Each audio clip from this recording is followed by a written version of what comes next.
too much noise today. I just need the road, the rain, and the hum of the engine.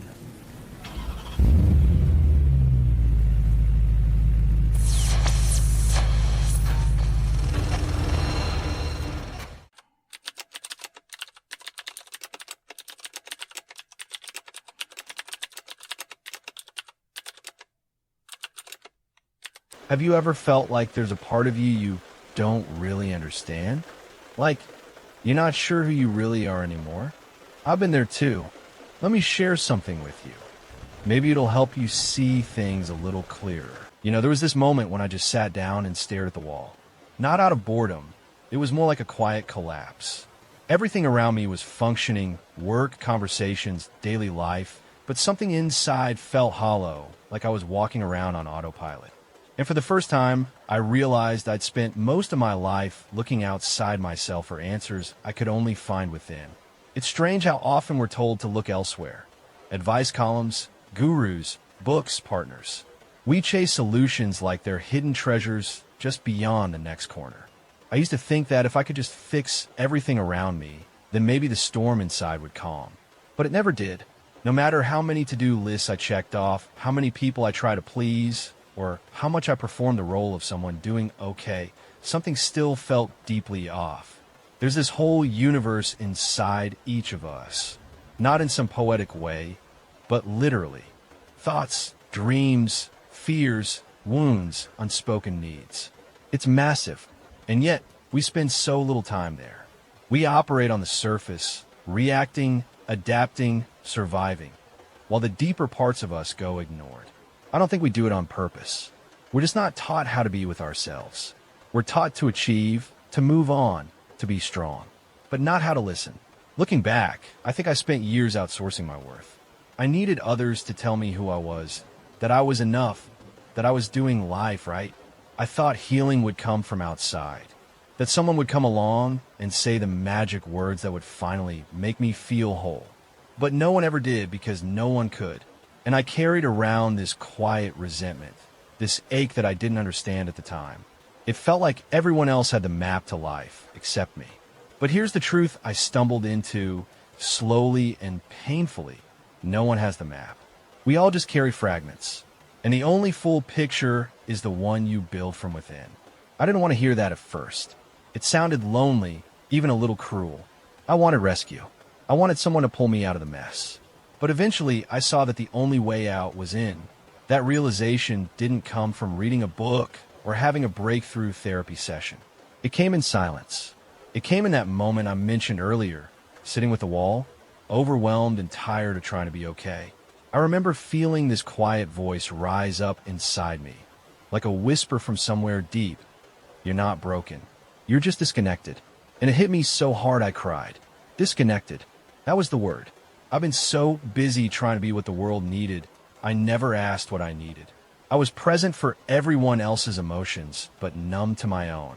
I thought love was self-abandonment, always being there, no matter the cost.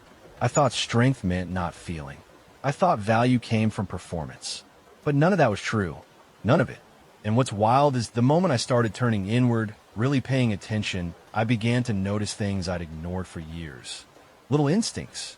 Flashes of memory, longings I'd buried under busyness and roles. There was this aching beauty in finally letting myself be, without judgment, without rushing to fix anything. Just noticing. And in that space, something shifted. Not everything became perfect, but something in me softened, like I stopped fighting myself. I know now that the answers don't live in someone else's eyes, or in achievements, or in being needed. They live in the quiet moments when you let yourself feel, when you get curious about what hurts, and when you stop pretending you're fine if you're not. It's still not easy. I slip back all the time, but I catch it quicker now. I don't shame myself for it. I just return like coming home. And every time I do, it gets a little easier to remember that the wholeness I've been seeking was never missing. It was just waiting. Sometimes the most profound healing begins when you stop running, sit with the silence, and simply ask yourself, what if I already have what I need? And then you listen. It's wild how early it starts, this whole thing of performing, pleasing, pretending. When we're kids, It's innocent at first. You do something your parents like, and you get a smile, a pat on the head. You misbehave or cry too loudly, and suddenly there's tension in the air. You learn, without anyone having to say it, that certain parts of you are good and others are not welcome. That lesson sticks. It burrows deep. I remember being praised for being quiet, for being polite, for not making a fuss. And so I became someone who smiled even when I was uncomfortable. I learned to read the room like my life depended on it. I could sense moods, anticipate needs, soften my voice, shrink my desires. Also, I could fit in and be what others expected. It felt like survival. And in some ways, I guess it was. But here's the painful part. You do that long enough, and you start forgetting who you were before the mask. I don't blame anyone for this. Most people are just passing on what they were taught. Our culture rewards the obedient, the successful, the agreeable. We're taught to play roles. The good child, the ideal partner, the reliable employee. The world tells you who you should be. And if you play the part well, you get validation. But it's not love. Not really. It's approval. And those aren't the same thing. The problem is playing roles comes at cost. You start suppressing parts of yourself. Your anger, your sadness, your needs, your dreams. Anything that might make someone uncomfortable. You learn to feel guilty for wanting too much. You tell yourself to be grateful, to not rock the boat. And eventually, without realizing it, you become a stranger to yourself. I used to think that shrinking myself was noble. That being low maintenance made me easier to love. That disappearing a little was a kindness. But it wasn't. It was self-abandonment in disguise. And the worst part, I didn't even realize I was doing it. I thought I was just being good. But being good doesn't mean being invisible. Being loving doesn't mean losing yourself. You can only live like that for so long before something inside you starts to ache. It's subtle at first, a quiet resentment, a sense of emptiness you can't quite name. You start questioning why you feel exhausted all the time, why things that used to bring joy now feel flat. You wonder why you're surrounded by people and still feel alone. And if you're lucky, or maybe just broken enough, you finally ask the hard question, what part of me did I bury to make everyone else comfortable? That question cracked something open in me. I began to realize how many decisions I'd made out of fear. Fear of being too much, fear of being rejected, fear of disappointing someone.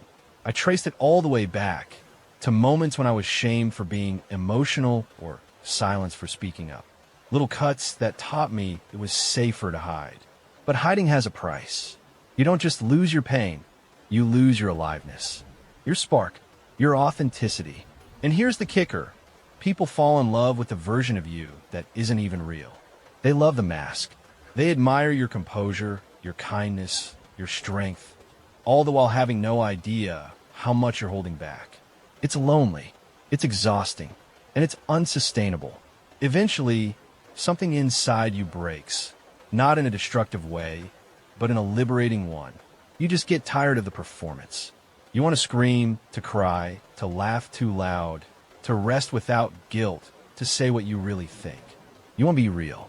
And it's terrifying because you know some people won't like the real you.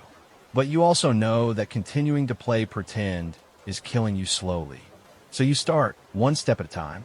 You speak your truth, even when your voice shakes. You ask for what you need, even if it feels selfish. You let yourself feel, really feel, without apologizing. You say no when something doesn't feel right, even if it disappoints someone. And you begin to remember who you were before the world told you who to be. That's when healing begins. Not when everything is calm and sorted out, but when you choose yourself. Not the version shaped by approval, but the version that's raw, honest, and whole. It's not about rejecting others. It's about including yourself in the equation. Finally, we think we need to earn the right to be ourselves. But we don't. You don't need permission to be who you are. You just need the courage to stop asking for it. I remember the moment it finally hit me, this quiet but brutal truth. You can't give what you don't have. It sounds simple, maybe even cliche, but it cracked something open in me. I was always the person others came to, the one who listened, held space, encouraged, supported. I wore it like a badge of honor. It made me feel useful, important, loved, maybe But deep down, I was running on empty. I kept trying to pour from a cup that had been dry for years. And no one knew. I was so good at hiding it, smiling while quietly unraveling, showing up while quietly falling apart. I didn't realize how much of my identity was built around being needed, how much I feared that if I stopped giving, people would stop loving me. So I kept giving, even when it hurt, even when I was exhausted, even when I felt like I was disappearing. But love born from self-abandonment isn't love. It's a transaction, one you can never win. Somewhere along the line, I learned that self-sacrifice was noble, that it was my job to hold everyone else together, even if it meant crumbling in silence. I thought that being strong meant never needing help, that loving others meant putting their needs above mine. And for a while, it worked, or at least it seemed to. People appreciated me. They called me selfless. But inside, I was screaming for someone to notice that I was drowning too. And that's when I realized I wasn't being loving. I was being afraid. Afraid that if I stopped, no one would stay. That if I had needs, people would run. That if I said, I'm not okay, they'd be disappointed or uncomfortable. So I kept performing. I gave love hoping it would come back to me, but never dared to ask for it directly. I thought being needless made me lovable, but only made me invisible. Then one night, I remember staring at the ceiling, feeling completely drained. My mind was racing with everyone else's problems, everyone else's expectations. And this thought floated up. Who takes care of you? Not in a bitter way, just a quiet question. I had no answer. That silence was deafening. It was in that silence that I finally saw it, the harsh, beautiful truth. I had been waiting for someone to give me what I was unwilling to give myself. Compassion, rest, gentleness, permission to just be. I expected others to fill me up when I didn't even know how to sit with myself in kindness. I was trying to offer peace while carrying chaos. Try to love others while hating parts of myself. It was unsustainable. It was unfair to them and to me. So I made a promise to myself.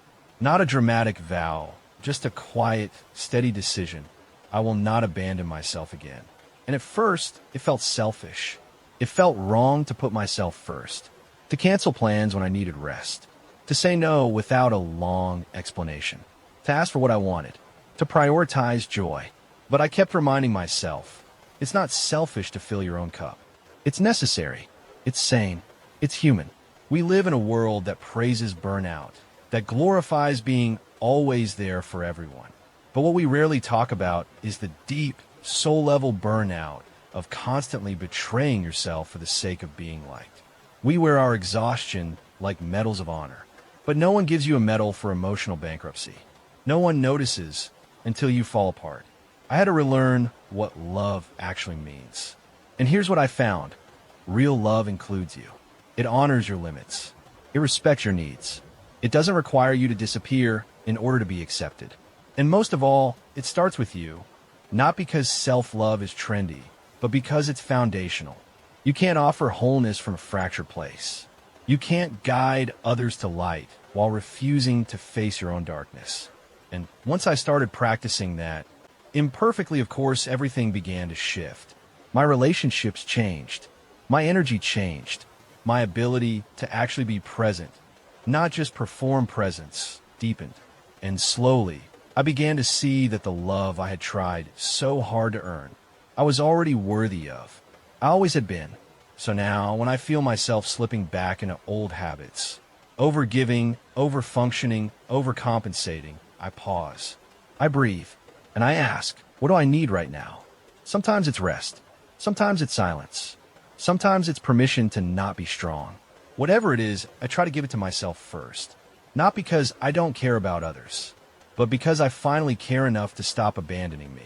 I used to think the dark parts of me were flaws, things to fix, to hide, to be ashamed of. You know what I mean? The jealousy, the anger, the fear, the bitterness. I told myself they didn't belong in the version of me that was lovable, admirable, worthy. So I buried them, deep. And for a long time, I was convinced I'd done the right thing. But those buried parts never disappeared. They just waited when no one told me. And what I had to learn the hard way is that the pieces of ourselves we suppress don't stay quiet forever. They leak out, Sometimes in sarcasm, sometimes in resentment, sometimes in the quiet way you start disconnecting from your life. I didn't explode. I eroded. Slowly. Secretly. Carl Jung called it the shadow. The parts of us we reject or disown because we're afraid they'll make us unlovable. And it's not just the bad stuff we throw down there. It's also our brilliance, our fire, our creativity, our power. Anything that ever made someone uncomfortable or that didn't fit the version of ourselves we thought the world wanted. We lock it away. And then we wonder why we feel empty.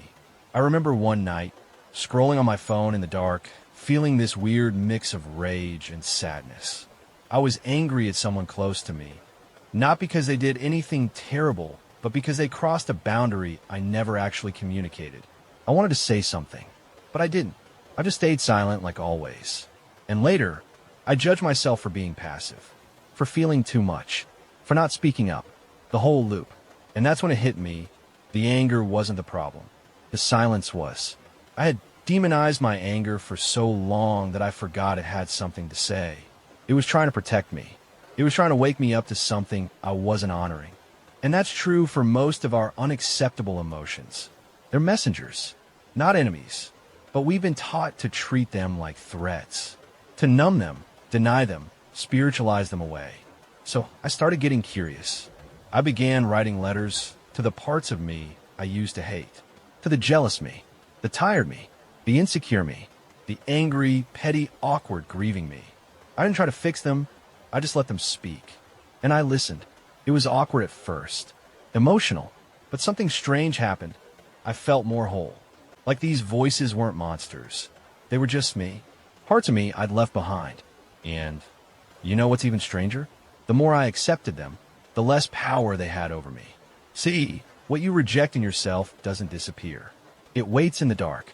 And the longer you avoid it, the more it grows in secret, twisting into shame, sabotage, self-hatred. But when you turn and face it, when you say, I see you, I get it. You're part of me too. Something shifts. The shadow becomes integrated. You stop living in fragments. It's not easy though. Looking at your shadow is messy. It brings up old wounds, uncomfortable truths, painful memories. But it's also where you find your power, your voice, your boundaries, your authenticity. You can't be whole if you're still at war with parts of yourself. And that was the breakthrough for me, realizing that healing wasn't about becoming someone new. It was about remembering who I was before I started editing myself for survival. Before I learned that certain parts were bad and needed to be erased. Before I traded my truth for acceptance. Now, when I feel something uncomfortable rise up, envy, sadness, rage, fear, I don't shame it. I meet it. I ask, what are you here to show me? Not always gracefully, not always quickly, but I try. And every time I do, I reclaim another piece of myself. That's what shadow work really is. Not a trendy idea, but a radical act of self-inclusion. It's saying, nothing in me is beyond love. And that doesn't mean excusing harmful behavior or bypassing growth. It means understanding that everything we are, even the messy, painful, complicated parts, belongs. I'm still learning, still unlearning, still finding pieces of myself in dark corners and bringing them into the light.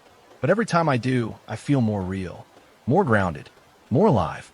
Because when you stop running from your shadow, you finally start coming home. I never realized how loud the world was until I tried to sit in silence. Not just the literal noise, though that's everywhere too, but the internal static that never seems to shut off. Notifications, expectations, comparisons, opinions.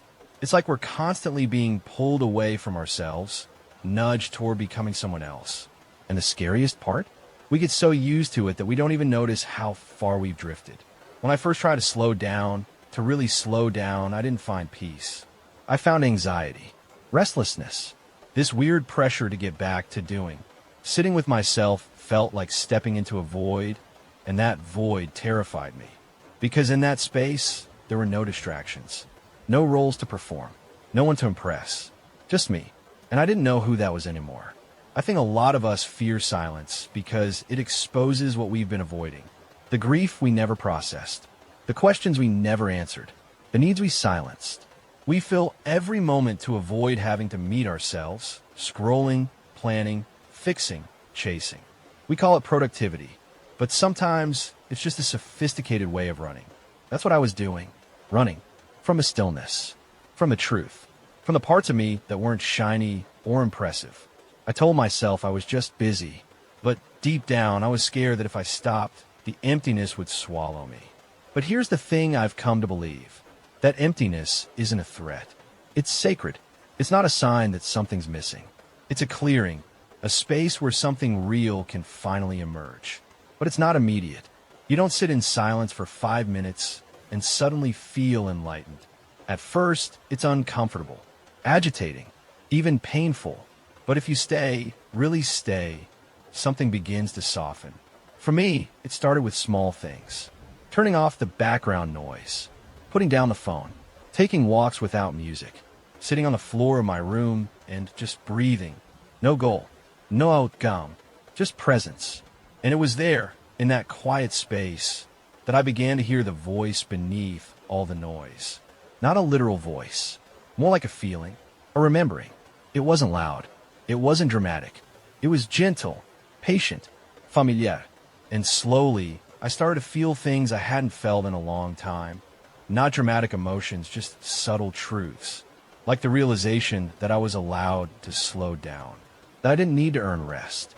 That my worth wasn't tied to output. That I was still me, even when I wasn't achieving anything. That I had been measuring my life with the wrong ruler. But more than anything, I felt this quiet grief for all the moments I abandoned myself to keep up with a world that never stopped spinning. For all the ways I ignored my soul in the name of being enough. For all the times I confused busyness with purpose. And that grief, surprisingly, became a doorway. Because once you let yourself feel it, really feel it, you stop needing to run. You stop needing to fill every gap. You stop fearing the quiet. And in that space, something softer, something truer can finally show up. Not the version of you that hustles and proves and pleases, but the version that simply is raw, open, real. It's funny, we spend so much energy trying to be seen by others, but there's something deeply healing about being seen by yourself. Not judged, not evaluated, just witnessed, just met. Now, when life gets loud, and it always does, I try to come back to that place. Not as a perfect ritual, but as a returning, a remembering. I carve out moments to be with myself, not to escape life, but to reconnect with what's underneath it all. Because the world will never stop demanding. But I can choose to stop listening to every demand. And when I do, when I really drop into that silence, I don't find nothingness. I find me. Not the curated version, not the expected version, just the real one. The one that breathes. The one that's learning. The one that's enough, even in stillness. And that is where I begin again. No one tells you that becoming yourself is going to hurt.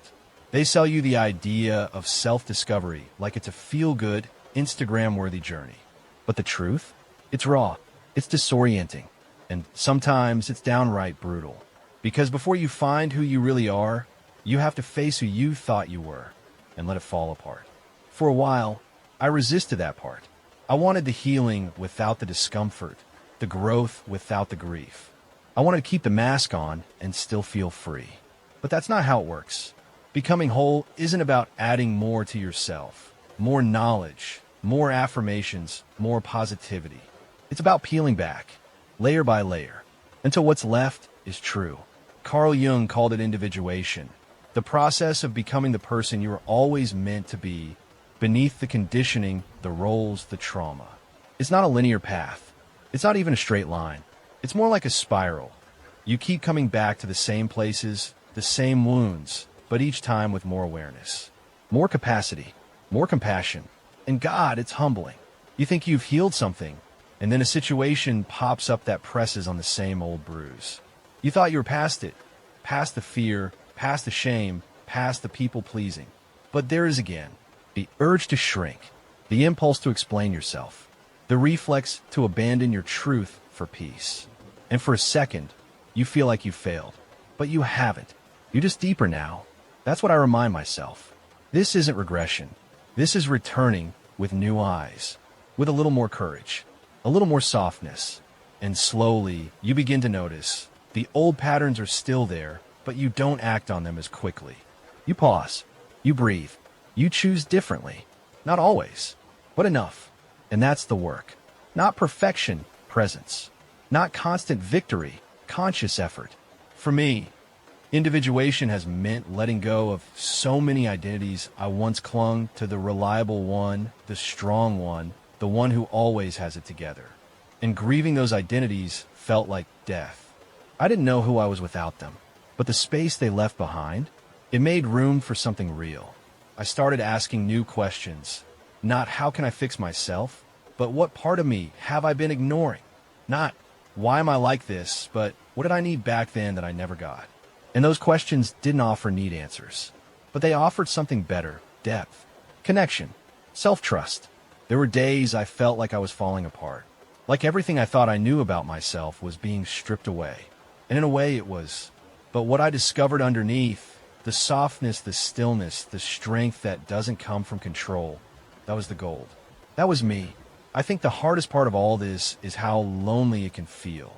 Not because you're physically alone, but because you're not playing the old games anymore. You're not pretending. You're not performing. And some people won't know how to meet you there. They like the version of you that didn't make waves. The version that played small. The version that made them comfortable. But you can't stay there. You can't keep abandoning yourself to be digestible. Not if you want to live fully. Not if you want to breathe. And so you choose. Again and again. You choose to be honest, even when it's awkward. You choose to hold space for your own pain, even when no one else sees it. You choose to speak your needs, even when your voice shakes. You choose the path of becoming, not because it's easy, but because the cost of staying asleep is too high. Some days, you'll feel strong and clear and grounded. Other days, you'll feel messy and doubtful and small. Both are part of it. Both are okay. Because the goal isn't to become someone else. It's to become you. And maybe that's the most radical thing you can do in a world that's constantly trying to shape you into something else. To return to yourself. Again and again. With gentleness. With truth. With love. There's a kind of peace that comes when you stop trying to fix yourself. Not because you've given up, but because you've finally understood you were never broken to begin with. Just fragmented. Just misled. Just human. And once that lands, something inside you softens in a way that no affirmation or achievement ever could. I used to chase this idea of being healed. Like one day, I'd wake up and all the pain would be gone, all the questions answered, all the old wounds closed up for good. I thought healing meant erasing the hard parts of me, the sadness, the fear, the anger. But now I see it differently. Healing is not about removing what hurts. It's about integrating it, owning it, letting it breathe. There's a quiet strength in no longer needing to hide. Because the truth is, our wounds have shaped us, not just in the ways we struggle, but in the ways we love, in the depth of our empathy, in our ability to sit with someone else's pain without flinching. The things that cracked us open, they also made us deeper, more real, more alive. And that's what I've come to cherish most about this journey. Not the moments when everything felt perfect, but the moments when I was able to stand in my imperfection and still choose love. Still choose to show up. Still choose to be seen. That, to me, is freedom. Not the kind of freedom that comes from having no responsibilities or no pain or no fears, but the kind that comes from no longer being at war with yourself. The kind of freedom where you can walk into a room and not perform, where you can look in a mirror and not flinch, where you can let someone love you and not immediately wonder if you're worthy. It's subtle, and it doesn't come with fireworks. It comes in moments, saying no without guilt, crying without shame, resting without apology. It comes when you can feel a difficult emotion and not push it away. When you can sit in the discomfort without numbing out. When you can say, this is me, all of me, and I'm not running anymore. That kind of inner freedom, it changes everything. You stop chasing validation because you know your worth. You stop shrinking because you know your truth. You stop people-pleasing because you've finally pleased the one person who matters most, yourself. And here's the irony. The more I've chosen myself, the more open I've become. Not closed off or selfish like I once feared, but genuinely open, because I'm no longer offering myself from a place of lack. I'm offering from fullness, from alignment, from love that includes me. It's not a perfect process. I still fall into old patterns. I still get scared. I still have days when I want to hide. But now I don't shame myself for that. I just come back to the breath, to the silence, to the version of me that no longer needs to earn belonging. That's what this whole thing has been about. Not fixing, not becoming someone else, but remembering who I was before the world convinced me I had to be more palatable, more polished, more anything. Just me, in my wholeness, in my flaws, in my light and in my shadow. And if I could offer you anything, anything at all, it would be this. You're allowed to take up space. You're allowed to feel deeply. You're allowed to choose yourself, not just in crisis, but in everyday moments. You're allowed to stop running, to stop apologizing, to stop dimming your light for someone else's comfort. You were never too much. You were just trying to survive in a world that taught you to be less. But now you know better, and you get to choose differently. You get to come home to the version of you that never needed fixing, only remembering. If this felt meaningful to you, it might mean something to someone else too. So hit like, leave a comment, or subscribe. That's how YouTube knows to share it with others. Maybe together we can help someone see things a little differently.